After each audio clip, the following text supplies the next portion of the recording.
Hello everyone, मैं हूं शौर्य उपाध्याय और मैं आप सभी का प्रोग्रेस एकेडमी में हार्दिक स्वागत करता हूं। यहां हम सभी वर्ग 3 से संबंधित संस्कृत को जानने के लिए और उसका अध्ययन करने के लिए एकत्रित हुए हैं। तो वर्ग 3 से संबंधित संपूर्ण संस्कृत व्याकरण यहाँ क्लियर करवाई जाएगी और जितने भी टॉपिक वर्ग 3 से संबंधित संस्कृत व्याकरण में होते हैं उन सभी का यहाँ पर अध्ययन कराया जाएगा।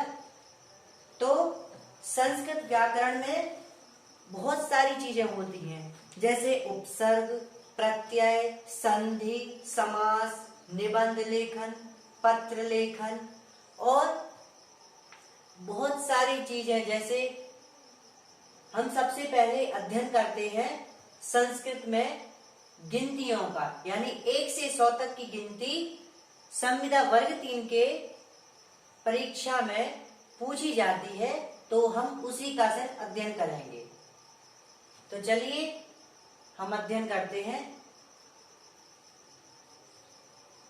हमें एक विशेष बात याद रखनी है कि 1 से 4 तक की संख्याओं में पुल्लिंग, तीनों लिंगों में पुल्लिंग, स्त्रीलिंग और नपुंसकलिंग में अलग अलग रूप बनते हैं 1 से 4 तक के, और 5 से लेकर चाहे 100 चाहे 200 तक पुल्लिंग, स्त्रीलिंग और नपुंसकलिंग में संख्याओं को समान पढ़ा जाता है।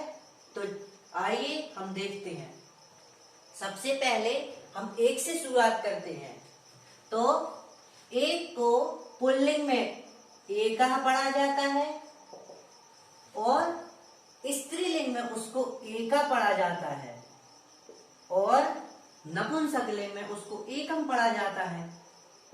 मतलब एकः, एका, एकम।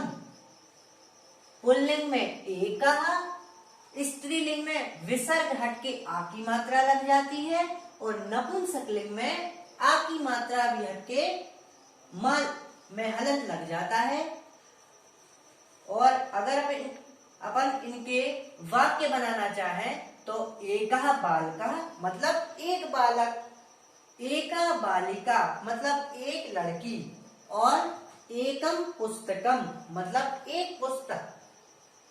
इसी प्रकार से 2 के लिए पुल्लिंग में द्वौ और स्त्रीलिंग में इसे द्वे और नपुंसकलिंग में भी इसे द्वे पढ़ा जाता है।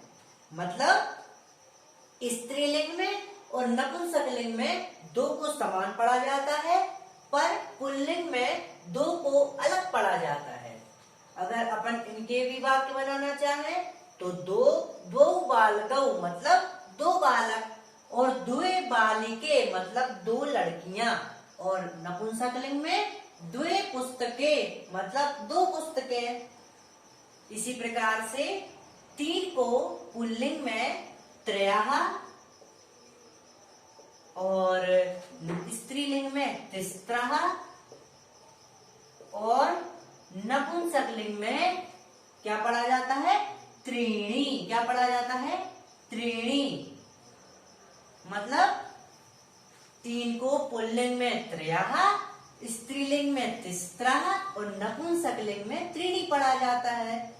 अब अगर अपन त्रयः का वाक्य बनाना चाहें तो 3 लड़के त्रयः बालकः, और तिस्रः का बनाए तो तिस्रः बालिका मतलब 3 लड़कियां, और त्रीणि का बनाना चाहें तो त्रीणि पुस्तकानि मतलब 3 पुस्तकें।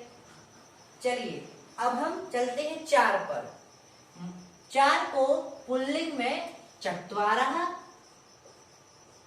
और स्त्रीलिंग में इसे चतस्रः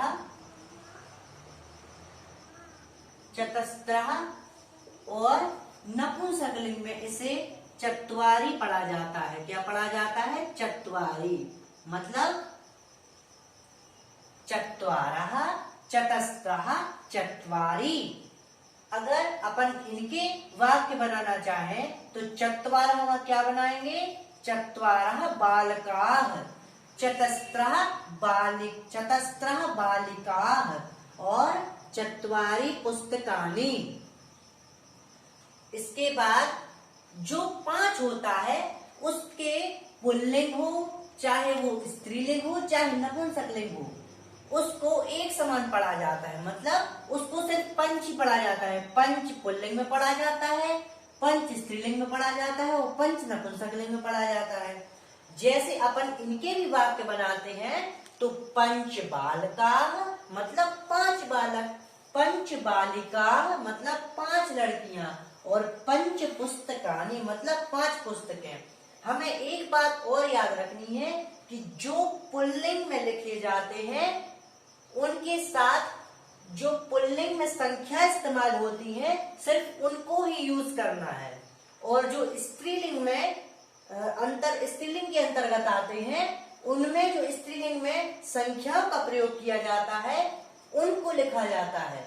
और नपुंसकलिंग में जो वस्तुएं, सामान या कोई विषय आता है तो नपुंसकलिंग में जो संख्याएं होती हैं उनके आधार पर उन्हें उसके आगे जमाया जाता है। चलिए 5 के बाद की संख्याओं को हम आगे और देखते हैं।